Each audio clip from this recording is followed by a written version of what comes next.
त्रिलोकी के भीतर दक्षिण की ओर पृथ्वी से नीचे जल के ऊपर स्थित इस दिशा में, दक्षिण दिशा में अग्निस्वात आदि पितृगण रहते हैं।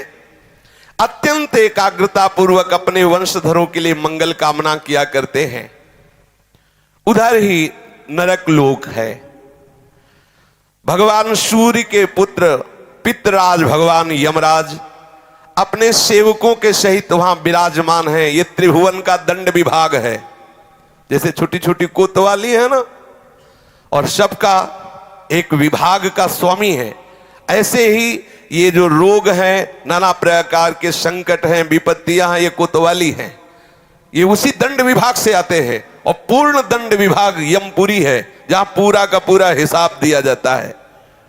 भगवान यमराज की आज्ञा होती है और पापी को वैसा एक सेकंड में निर्णय हो जाता है। वहां वकील की जरूरत नहीं होती। वहां एक सेकंड, इतने जीव रोज वहां लाइन लगी है।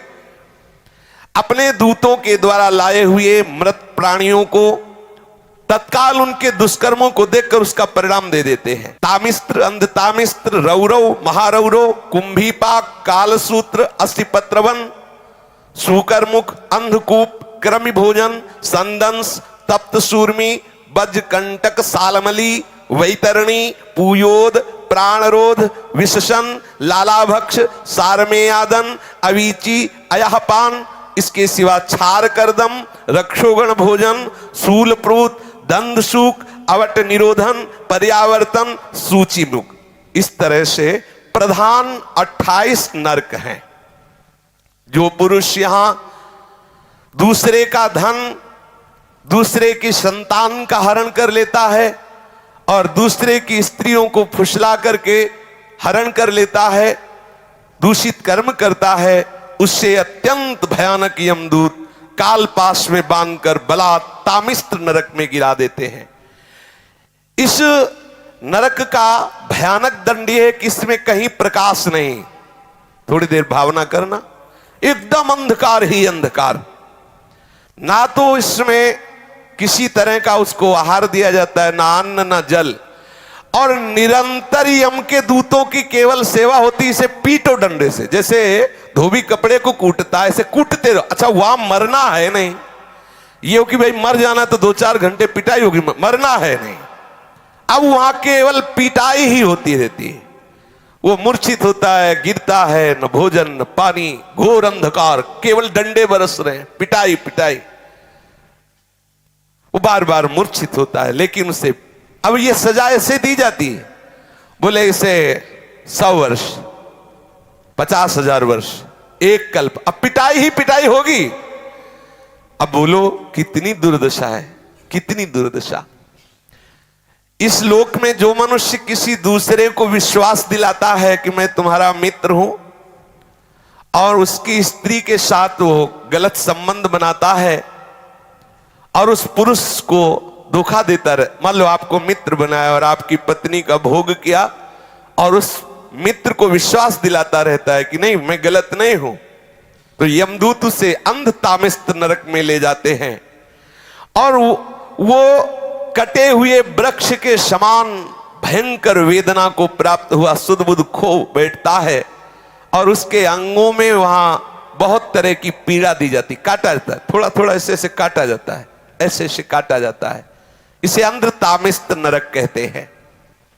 इस लोक में जो कि मैं बहुत बलवान हूं, मैं बहुत पुष्ट हूं, देखते हैं कि हमें कौन परास्त करेगा। जहां मन आया उस धन चुरा लिया, जहां मन आया बलात्कार, नाना प्रकार की गंदी चेष्टाएं की, दूसरे धर्मात्माओं का विनाश किया, प्राणियों से द्रोह किया, और नाना प्रकार की वस्तुओं को छीन छीन कर अपना और अपने परिवार का पोषण करते रहते हैं। वो जब अपना शरीर छोड़ते हैं तो रौरव नरक में जाते हैं, रौरव नरक। इस लोक में जिन जिन जीवों को जो जो कष्ट पहुंचाया है, यमराज के दूत वैसा ही वो रूप धारण करते हैं, रुरु नामक होकर के भयंकर कष्ट देते हैं। इसलिए इस नरक का नाम रौरव है। जब किसी को कहा जाता है कि सारे रौरव नरक मिलेगा, मतलब भयंकर चरम सीमा का कष्ट। सर्प जैसे क्रूर स्वभाव वाले ऐसे जीव वहां हैं जो उसको काटते हैं, बार बार काटते। मरना तो वहां है नहीं, महारौरव नरक, रौरव नरक ऐसे लोगों को प्राप्त होता है जो अपने शरीराभिमान में आकर के दूसरे धर्मात्माओं को, जीवों को नाना प्रकार के कष्ट देते हैं, उनसे वस्तुएं छीनते हैं, अपहरण करते हैं और स्वयं अपने परिवार और अपना भोग सामग्री एकत्रित करते, अहंकार के द्वारा। भोग सामग्री धर्म के द्वारा, भगवत प्रसन्नता के लिए। यदि अहंकार के द्वारा दूसरे की हिंसा आदि करके आपने, तो फिर वो भोग भोगना पड़ेगा। जो किसी की भी परवाह नहीं करते, अपने शरीर का पोषण करते हैं, दूसरे जीवों का मांस खाते हैं। ओ बकरा, ये ऐसे बहुत कोमल बेचारे जीव हैं जो बलहीन हैं।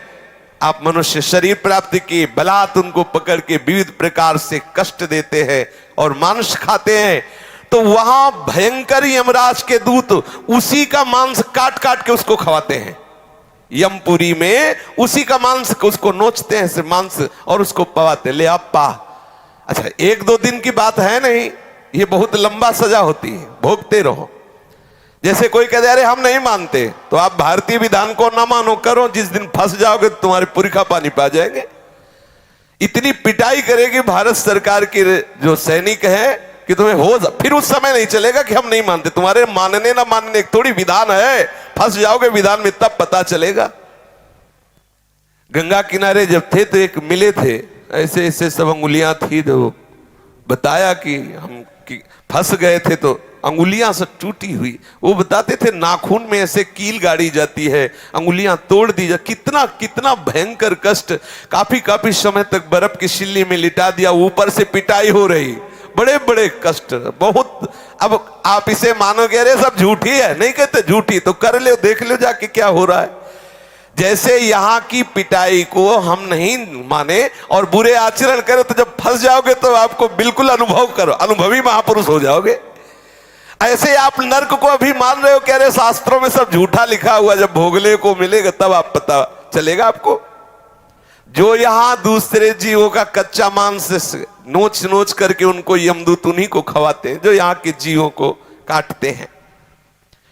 जो अपने पेट पालन के लिए, अपनी जिह्वा के लिए बोले अंडा खाओ, अंडा में कोई पाप नहीं है। सुन लो, खूब गौर से सुन लो, ध्यान से। आखिरकार उस अंडे को रखे रहो तो उसमें जीव निकलेगा कि नहीं निकलेगा? आप देखो, जीव निकलेगा ना। किसी भी अंडे को आप रख दो, वो अपने समय पे फूटेगा, उस पे जीव निकले। जीव है, जो जीव मनुष्य में है वही जीव उन पक्षियों में है, उन पशुओं में है, चींटी में है, उतना ही जीव है। जो उन पशुओं को भूनता है, रांधता है, नष्ट करता है। कैसे कैसे निर्दयी लोग, वो तड़प रहा है जी, उसको आग में ऐसे बांधे हुए है। किसके लिए? इस असेंद्री के लिए। अरे हृदयहीन राक्षस, तेरी दुर्गति होगी। शास्त्र कहता है उन हृदयहीन राक्षसों से गए बीते यमदूत उन्हें कुंभी पाक नरक में ले जाते हैं। जो ऐसे राक्षसों से गए बीते हैं उन कुंभी पाक नरक में ले जाते हैं। और फिर क्या करते जानते हो? खोलते हुए बड़े बड़े कड़ा है, जैसे पकौड़ी उबाली जाती है, उसमें डाल दिया। अब मरना है नहीं, मरना है नहीं, मरना हो तो चलो 2 मिनट में भुन गए ना, खूब खोलो, खेलो। अब हाँ, उसी में आग में, कढ़ाई में जो तेल पड़ा है, खूब खेलो आनंद से। कितने बोले? 1 कल्प तक। अब जलो उसी में। जो मनुष्य इस लोक में अपनी माता को गालियां देता है, माता को पीटता है, पिता को गालियां देता है, पिता को पीटता है, वैष्णव द्रोह करता है, वेदज्ञ जनों का विरोध करता है, शास्त्रों की निंदा करता है, उस पापी को यमदूत कालसूत्र नरक में ले जाते हैं। 10,000 योजन का घेरा है। 1 योजन का मतलब 4 कोस, 10,000 का मतलब कितना हुआ?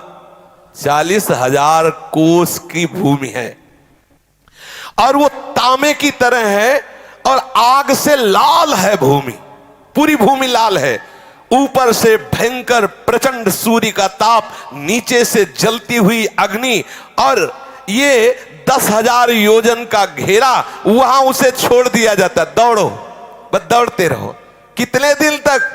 कल्पों तक दौड़ते रहो, भुनो, लो आनंद।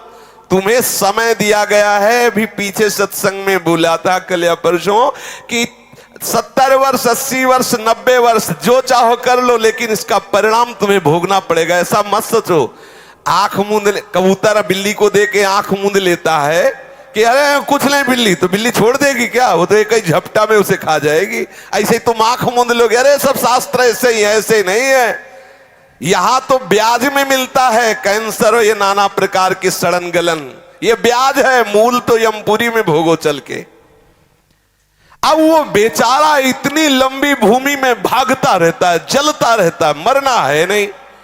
बेचैनी बढ़ जाती है, छटपटाता है, लोटता है, खड़ा होता है, दौड़ता है, चीखता है, पुकारता है, कौन सुने। कितने दिन तक? बोले जितने उसके शरीर में रोम है उतने 1000 वर्ष तक उसमें रखा जाता है उसको, उतने 1000 वर्ष तक। इसको कहते हैं काल सूत्र नरक। जो पुरुष बिना आपत्ति आने पर वैदिक मार्ग का उल्लंघन करके पाखंड पूर्ण धर्मों का आश्रय लेता है, वैदिक मार्ग की अवहेलना करता है, वैदिक सिद्धांतों को गालियां देता है, उसे यमदूत ले जाते हैं कोड़े से मारते हुए। और नरक में 80 पत्रवन नरक है। उसके जो पत्ते हैं वो तलवार जैसे हैं, ऐसे पेड़ के ऊपर फेंक दिया जाता है, टुकड़े टुकड़े हुआ, गिरा, फिर कस, फिर फेंक दिया गया। बस यही लीला चलती है, फेंकते रहो ऐसे। यमदूतों की ड्यूटी तो फेंकते रहो ऐसे। कितनी बार वो बार बार मूर्छित होता है। वो उस समय विचार करता है अपने कुकर्मों को याद करके, हाय मैंने शास्त्र विरुद्ध आचरण की, शास्त्र की निंदा की, अवहेलना की, इसलिए मुझे दुख मिल रहा है। जो इस मृत्यु लोक में राजपद पर या राज कर्मचारी पद पर है और ये जानता है कि ये मनुष्य निरपराध है, लेकिन धन आदि के लिए या किसी बल प्रयोग की उसमें आकर के वो उसे दंड दे देता है, तो उस महापापी को सूकर मुख नामक नरक में गिराया जाता है।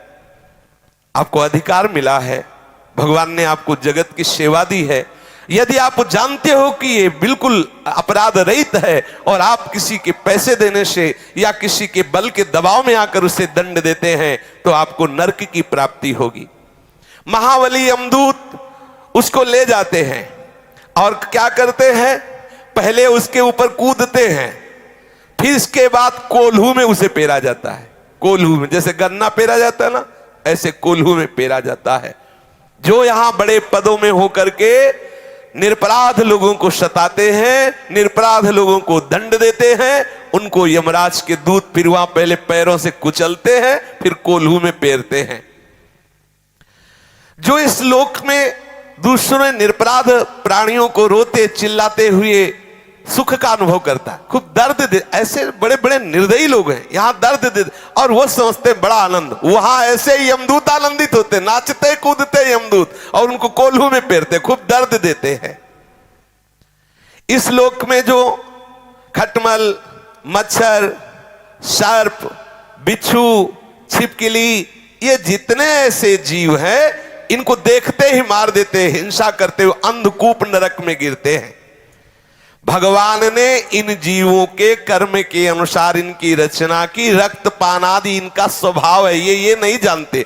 मच्छर ये नहीं जानता कि हम काट रहे हैं तो इनको दुख होगा, वो नहीं जानता। उसका जैसे हम भोजन पाने के लिए अन्न आदि पाते हैं, ऐसे वो उसका भोजन रक्त भगवान ने निश्चित किया, उड़ा दी। बोले अगर मच्छर नहीं मारेंगे तो नाना प्रकार के बुखार वाले रोग पैदा हो जाएंगे। सच्ची मानिए, जब रोग पैदा होना होता है तो हो ही जाता, रोग पैदा ना हो तो रोग अगर नहीं होना ना, तो आप खुले मच्छरों में बैठे रहो, नहीं का। हाँ, आप अपना बचाव पक्ष कीजिए, मच्छरदानी लगा लीजिए, पहले से ऐसी औषधि आदि कर लीजिए, अपने यहाँ छिड़काव कर लीजिए, लेकिन आप मच्छर को मारे, आप छिपकली को मारे, आप सर्प को मारे, बिच्छू को मारे, ऐसा हमारा शास्त्र अलाउ नहीं करता कि आप मारे, ऐसा नहीं। जो उनका स्वभाव है, उनका स्वभाव बनाया गया है, आप अपना बचाव पक्ष रख लीजिए। अच्छा, बचाव पक्ष में मर जाए, देखो अंदर की बात है, अब पता नहीं कि पीछे क्या काट रहा है, खुद वो ऐसे हाथ किया वो मर गया, उसका कोई अपराध नहीं। आप जान के कि अच्छा ऐसे मारे कुछ लोगों का स्वभाव होता, मक्खी ऐसे देखते रहते, ऐसे ऐसे भरते रहते, ऐसे। और पूछो से क्या है, वो मजा आ रहा है, लेला मजा। हाँ, बोले जो यहाँ इन जीवों को मार, सांप दिखा रहे, मारो मारो सांप सांप। बोले काल, काल को तुम मार सकते हो? जितने यहां मच्छर, जू, रेंगने वाले सांप या पशु पक्षी मृग मक्खी जो भी, इनसे तुमने जो इनको मारा, इनको द्रोह किया, तो आप समझ लीजिए कि ये पाप आपको नरक ले जाने वाला है। आपका रोगग्रस्त शरीर होगा, बहुत कष्ट भोगने पड़ेंगे। इसलिए अंधकूप नरक से बचना, तो किसी जीव की हिंसा करना बिल्कुल ठीक नहीं है। जो मनुष्य इस लोक में रसोई बनाता है, गाय के लिए पहला ग्रास नहीं निकालता। देखो कितना सुंदर हमारे सनातन धर्म की मर्यादा है। दरवाजे पर एक गऊ बंधी हुई है, आप पहला ग्रास गऊ के लिए, ना गऊ है ना ग्रास है, कुत्ता है और सब ह्रास है। हाँ, अतिथि देवो भव, वहां लिखा कुत्ते से सावधान, क्योंकि अब कुत्ते का वास है, सावधान। निवास स्थान में गेट में लिखा है कुत्ते से सावधान, सावधान। यहां वर्णन कर रहे हैं श्री शुकाचार्य कि इस लोक में जब आप भोजन बनाते हो तो एक रोटी गाय के लिए निकालो, कुछ टुकड़ा कौवे पक्षियों के लिए निकाल दीजिए। अतिथि के लिए, आप गृहस्थ हैं तो इंतजार 1-2 मिनट दरवाजे पे निकल के देखना चाहिए, कोई भूखा कोई अतिथि। अगर ऐसा आप भाव रखेंगे तो आप अपने धर्म का पालन कर रहे हैं। ठाकुर जी का भोग लगाए बिना तो पाओ ही मती। अगर ठाकुर जी का भोग लगा दिया तो सब पूर्ण हो जाएगा। जो यहां पंच महायज्ञ के भागियों को बिना भोजन दिए स्वयं भोजन पकाते हैं, खाते हैं, वो क्रमी भोजन नामक निकृष्ट नरक में गिरते। गीता में भगवान ने कहा है, जो मुझे बिना अर्पित किए हुए पाता है वो पाप खाता है। यही है पाप। चाहिए क्या चला जाता है? भगवत नाम कीर्तन करते हुए, भगवत चर्चा सुनते हुए आप प्रभु का भाव रखते हुए रसोई मनिया कीजिए। एक रोटी गाय को निकाल दिए, थोड़े टुकड़े ऐसी जगह फेंक दो जहां गिलहरी है, चिड़िया है, कौआ है ये पाएंगे, चींटी है ये पाएंगे। अतिथि के लिए आप भाव करो। अब रसोई तो है नहीं कि उसमें 5 कवल निकाल करके और घी बूरा से बोर करके अग्नि को आहुति दे दे तो गैस बुझ जाएगी। अगर उसमें घी बूरा की रोटी डाल हवल करोगे तो बुझ जाएगी। बड़ा समय कलयुग का विपरीत आता चला जा रहा है। पर सबका सार है कि आप प्रभु को भोग लगा दीजिए। और कभी कोई भूखा कोई अतिथि ऐसा 1 मिनट के लिए कर्तव्य होता है, आप भोजन पाने के पहले दरवाजे पर देखें कोई ऐसा आसपास अतिथि तो नहीं। 1 लाख योजन का लंबा चौड़ा एक कीड़ों का कुंड है, उसमें उसको फेंक दिया जाता, खाओ कीड़े, फेंक दिया गया उस कुंड में। अब आप ऐसे करता है तो हजारों कीड़े उसके जाते हैं। जो बिना भोग लगाए, बिना किसी गाय आदि के लिए बिना अग्रासन आदि निकाले केवल भोजन अपने लिए पकाता है, वो पाप है, वो उस अपराध का भागी बनेगा। अब उसके जब पापों का प्रायश्चित हो जाता है तब उसे वहां से निकाला जाता है। श्री ध्रुवदास जी ने भी लिखा, बिना भगवान को अर्पित के, प्रियालाल को अर्पित के पानी भी मत पिए। क्या जाता है? जल लिया, राधा वल्लभ लाल की जय, निर्दोष हो गया, पी लीजिए। ये सृष्टि प्रभु की है। राजन, जो इस लोक में चोरी करता है, जबरदस्ती संपत्ति छुड़ा लेता है, या अपने को ऊंचे कुलों में जन्मा हुआ मान करके बिना आपत्ति के नीच कर्म करता है। बोले पंडित जी हैं, बोले क्या? बोले सर आपके ठेके में है, होश में रहना पंडित जी, वहां यम के दूत नहीं देखेंगे तुम पर, और पिटाई डट के होगी। बोलो ब्राह्मण हो करके तुम अपने को ऊंचे कुल का मान करके मांस खाते हो, शराब पीते हो। जब तक त्रिकाल संध्या नहीं तो तुम किस बात के ब्राह्मण हो? त्रिकाल संध्या नहीं, गायत्री, जब ब्राह्मण जानते हो क्यों जगत पूज्य होता? तपस्या के द्वारा संपूर्ण सृष्टि को वो पवित्र रखने की चेष्टा कर, स्वयं दरिद्रता सहता, कष्ट सहता, और महान तपस्या के द्वारा दूसरों के अनुष्ठानों के द्वारा पापों का नाश करके उन्हें पवित्र करता। इसलिए तप बल विप्र सदा बरियारा। आज क्या हो गया? आप बस शराब पी रहे हो, मांस खा रहे हो, यज्ञोपवीत है ही नहीं। अगर कभी ऐसा हुआ तो ब्याह के समय हो गया, दुल्हन ही खूंटी में टांग दिया यज्ञोपवीत। अब बोलो, अपने को तुम ब्राह्मण कहते हो, कौन सा धर्म है ब्राह्मण का कौन से आचरण है ब्राह्मण के, क्या होगा? बोले कुछ नहीं, सब कहने सुनने की बातें, तो सुन लो क्या होगा। जो ब्राह्मण हो करके चोरी करता है, बरजोरी करता है, दूसरों के स्वत्त का हरण करता है और सभी गंदे आचरण, अपने धर्म के विरुद्ध आचरण करता है, उसे संदंस नामक नरक में ले जाया जाता है और लोहे के गरम गरम गोले से दागा जाता है। गरम गरम लोहा, ले पियो पंडित जी शराब, ऊपर उनके मुंह में गरम लोहा खोलता हुआ, ले पी। ब्राह्मण बने थे, खूब तपस्या और भजन के द्वारा जगत का मंगल करो, स्वयं अपना कल्याण करो, दूसरों का कल्याण करो, इसलिए बने। और सारा जगत मानता था। अब आप बैठ के शराब पियोगे, आपको कोई कहेगा पंडित जी चरण छुअन? आप बोलो, तुम्हारे हाथ में गंदे आहार देखेगा, तुम्हें कोई ब्राह्मण मानेगा? और है भी नहीं।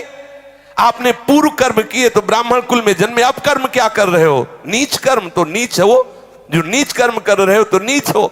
देखो गोस्वामी जी ने लिखा, यदि आप भजन नहीं करते तो आप कोई भी हो, हरि भक्ति विहीन जीवन मुर्दे का जीवन है। जिन हरि भगति हृदय नहीं आनी, जीवित सब समानते प्राणी। कोई भी हो, यदि इस लोक में कोई पुरुष काम से पीड़ित होकर के शास्त्र की मर्यादा का त्याग कर, अरे किसी भी जाति का कोई भी हो, कैसे भी हो, केवल हमें काम भाव की पूर्ति करनी है, अगम्य पुरुष स्त्रियों से व्यभिचार करता है, उसे यम पुरुष तप्त सूर्य नामक नरक में ले जाते हैं। और जो स्त्री ऐसी व्यभिचारिणी होती है तो वहां तपाया हुआ पुरुष लोहे का बना हुआ है, आग, बिल्कुल आग, उसमें उसको आलिंगन करने का दंड दिया जाता है। यमराज के दूत ऐसे पकड़ लिए और उसमें अब 1-2 दिन वर्ष नहीं, बहुत काल तक चलते रहो। जो पुरुष पराय स्त्री के साथ व्यभिचार करता है उसके लिए वैसी स्त्री की रचना होती है, आग जैसी तपती होती है, बहुत काल तक उसको उसमें आलिंगन कराया जाता है, जलता रहता, चीखता रहता है। तपाए हुए लोहे की स्त्री या तपाए हुए लोहे के पुरुष की मूर्ति से उसे बहुत काल तक उसमें आलिंगन कराया जाता है। जो पुरुष इस लोक में कामासक्त होकर पशुओं के साथ व्यभिचार करता है, मरने के बाद उसे यमदूत वज्र कांटक सालमली नरक में गिराते हैं। इसमें वज्र के समान कठोर कांटों वाला सेमर के वृक्ष जैसा है, उसको ऊपर ऐसे फेंकते हो, फिर नीचे घसीटते हैं, पूरे वो कठोर कठोर कांटे हैं वज्र जैसे, पूरा शरीर फट जाता है, मरना तो है नहीं। इस लोक में जो राजपुरुषों के घर में जन्म लेकर या श्रेष्ठ कुलों में जन्म लेकर अपने अभिमान से युक्त हो जाते हैं और धर्म मर्यादा का उच्छेदन करते हैं, तो मर्यादा अतिक्रमण के कारण वो वैतरणी नदी में पटके जाते हैं। जो अपनी मर्यादा शास्त्रों ने स्थापित की है कि आप जहां हो उसी मर्यादा के अनुसार आचरण करो, आप अपनी मर्यादा को खो देते हैं। देखो, ये जीवन मुक्त होने के लिए सिद्धांत बना है, ऐसा आप ना समझे, जीवन मुक्त होने के लिए बना है। हमारी राष्ट्र व्यवस्था में बड़े पद भी हैं तो छोटे पद भी हैं। जितना बड़ा पद अधिकार है उतना ही छोटे, अगर छोटे ना हो तो जहां सुई काम आएगी वहां तलवार काम नहीं आएगी। विश्वास करो, तलवार की भी रचना आवश्यक है तो सुई की भी आवश्यक है। सबकी अपनी अपनी जगह आवश्यकता है। तुम अपने अपने धर्म का पालन करो। यदि आप अपने धर्म का अतिक्रमण करते हैं और यहां आकर मनमानी पापाचरण करते हैं, मनमानी उद्दंडता करते हैं, तो एक नरक है जिसका नाम है वैतरणी। वैतरणी नदी में उसे फेंक दिया जाता है। उसमें क्या बहता है? उसमें मल, मूत्र, पीप, रक्त, केश, नख, हड्डी, चर्बी और पिसा हुआ मांस, मज्जा, ये प्रवाह होता है, उसमें फेंक दिया जाता है। जो धर्म का उल्लंघन करता है, नीच आचरण करता है, पापाचरण करता है और मैं बहुत ऊंचे कुल का हूं ऐसा अभिमान करके, तो उसको फेंक दिया जाता है।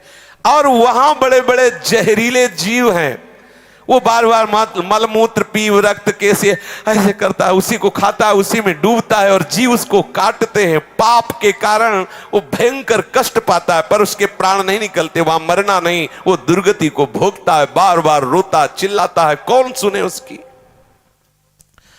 जो लोग यहां पवित्रता का त्याग करते हैं, अपने शास्त्र के द्वारा निर्धारित आचरणों का त्याग करते हैं, नियमों का त्याग करते हैं, लज्जा को त्याग करके, तिलांजलि दे करके नाना प्रकार के गंदे आचरण करते हैं, पशुओं के साथ गंदे आचरण करते हैं, उनको ये सब पीव विष्ठा मूत्र कफ आदि से भरे हुए कुंडों में फेंका जाता है। इसे पुयोद नरक कहते हैं। पुयोद वो शाबिनी घृणित वस्तुओं के बीच में बहुत काल तक सड़ता रहता है। यहां जो अपने को उच्च कुल का मानते हैं, कुत्ता पालते हैं, देखो शास्त्र में पहले से लिखा हुआ, देखो कुत्ता द्वारपाल की तरह दरवाजे में है, उसको भोजन दो, उसको रखो। अब वो रसोई में जा रहा, जामन आ रहा, लग शंका कर रहा, तुम्हारा मुंह चाट रहा है, अरे भाई थोड़ी तो मर्यादा रखो।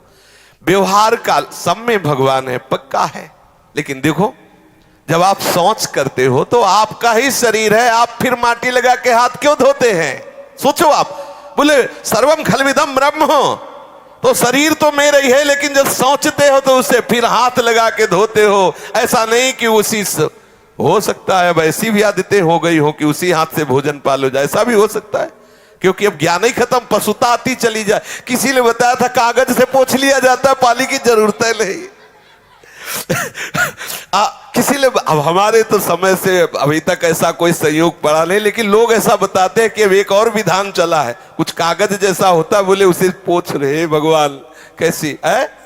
हाँ टिश्यू पेपर कह रहे हैं। हाँ, तो जो ऐसे अपवित्र आचरण करता है कुत्ता, देखो यहां कुत्ते के प्रति द्वेष भाव नहीं है, लेकिन आप ठाकुर के लिए रसोई बना रहे हो, ठाकुर सेवा विराजमान है, आप पवित्र, तो आप ऐसा नहीं है कि ये, हाँ उसको रखो, दरवाजे पे रखो, खवाओ पिलाओ उसे, वो द्वारपाल है, उसे खूब सेवा करो, हम इसमें कोई निषेध नहीं है। लेकिन उसको हाँ अब वो मुंह में चाट रहा है, अब अरे थोड़ा तो ब्रह्म ज्ञान से नीचे उतरो, थोड़ा तो नीचे उतरो।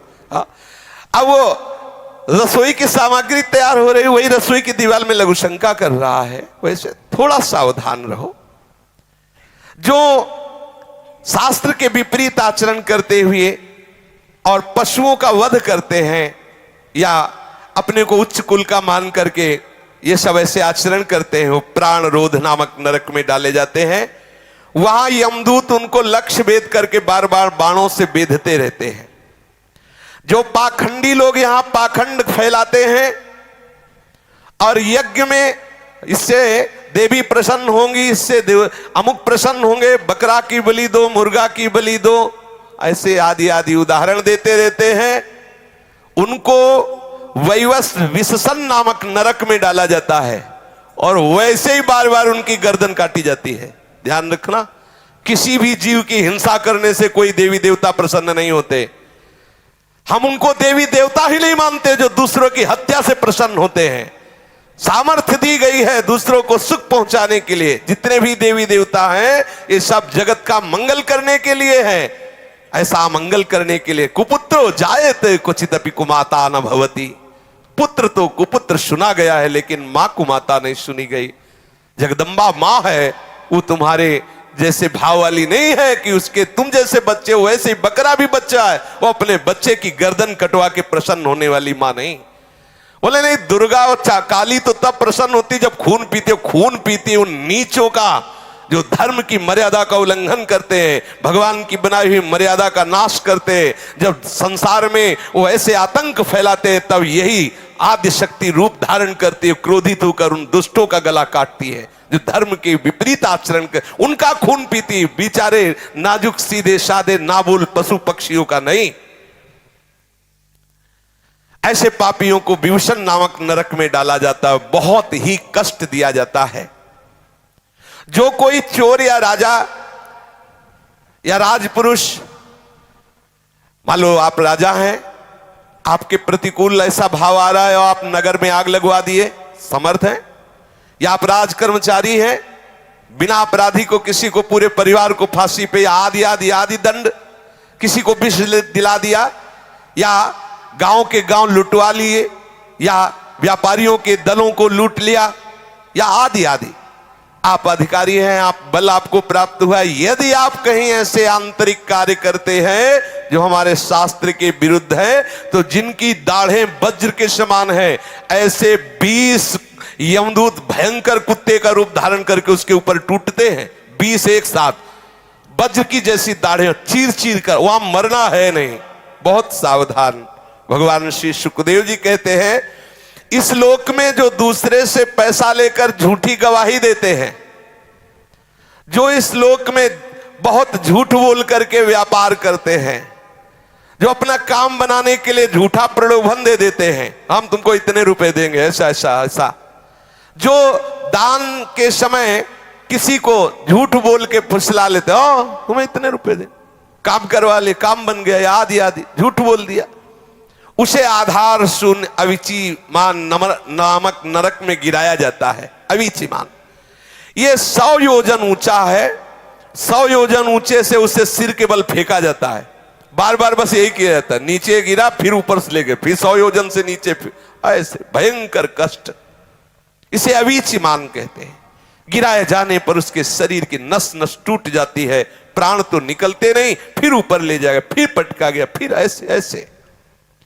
यहां जब कोई, देखो ध्यान से सुनना, कोई संकल्प लेता है कि आज के बाद मैं ये नहीं करूंगा, या आज से मैं ऐसा करूंगा, बहुत होश में बोलना, ये कोई साधारण नहीं है। मैं ऐसा व्रत लेता हूं, मैं ऐसा नियम लेता हूं, मैं ऐसा, अगर वो अपने नियम को तोड़ता है, अपने संकल्प को तोड़ता है, अपने व्रत को तोड़ता है, प्रमाद करता है, तो वो अयहपान नामक नरक में गिराया जाता है। छाती में चढ़कर यमदूत उसे गला हुआ लोहा पिलाते हैं। वाणी से ठीक बोलो, ठीक नियम, ठीक निष्ठा, ऐसे नहीं कि जो मनाया सो बोले। इस लोक में जो जन्म तपस्या विद्या आचार वर्ण आश्रम के अभिमान में आकर के अपने महानुओं का सत्कार करना छोड़ देता है, वो जीता हुआ मुर्दे के समान है। अपने बड़ों का सत्कार करो, महापुरुषों का सत्कार करो, माता पिता बुजुर्ग गुरुजनों का सत्कार करो। अगर वो ऐसा नहीं करता है तो मरने पर छार करदम नामक नरक में गिराया जाता है, वह उसे बड़ी पीड़ा सहनी पड़ती है। इस लोक में जो भैरव यक्ष राक्षस आदि का आयोजन करने के लिए पशुओं को मारते हैं, खाते हैं, उल्लास मनाते हैं, तो रक्षोगण भोजन नामक नरक में ले जाया जाता है। कसाई की तरह कुल्हाड़ियों से काट काट करके उसका मांस, उसका लोहू यमदूत भक्षण करते हैं और खूब उत्सव मनाते हैं। तुमने मनाया उत्सव, अब वहां यमदूत उत्सव मनाएंगे। इस लोक में जो वन या गांव के निरपराध जीवों को पहले फुसला कर बुलाते हैं, ले ले, और फिर उसे फंसा लेते हैं और फिर उसे छेड़ते हैं, कांटे से ऐसे बेधना, रस्सी से बांधना, खिलवाड़ करना, मारना, पीट। तुम्हारा तो खिलवाड़ हो रहा है, वहां वो मर रहा है, वहां उसको भयंकर कष्ट हो रहा है, तो ये अपराध बन रहा है। उसे सूल प्रोत नामक नरक में सूलों से बेधा जाता है। जो यहां कंक, बटेर, बंदर, कुत्ता आदि जो भी जीव हैं, इनको फुसला के बुला लिया, फिर इनको आप कष्ट देते हो, इनको ताड़ना देते हो, तो उसको ये कष्ट मिलता है। जो सर्पों के समान उग्र स्वभाव वाले पुरुष दूसरे जीवों को पीड़ा पहुंचाते हैं, मरने पर दंदशूक नामक नरक में गिराए जाते हैं। वहां 5-7 मुख वाले भयंकर विषधारी सर्प छोड़े जाते हैं, वो चूहे की तरह से निगल जाते हैं और भयंकर इसको विष का प्रभाव कष्ट देता रहता है, बार बार ऐसा होता रहता है। यहां जो लोग किसी का अपहरण करके ले जाते हैं, बच्चों का अपहरण कर लिया, स्त्रियों का अपहरण कर लिया, या धनी मानी किसी का भी अपहरण कर लिया, उनको अंधेरे में रखा, खंतियों में, गुफाओं में, कोठों में रखा, तो परलोक में यमदूत ऐसे स्थान में उनको ले जाके रखते हैं जहां विषैली गैस होती, धुएं से घोटते हैं। इस नरक को अवट निरोधन कहते हैं। जो गृहस्थ अपने घर में आए हुए अतिथि अभ्यागत साधु वैष्णव की तरफ कुटिल दृष्टि से देखता है, मानो भस्म कर देगा।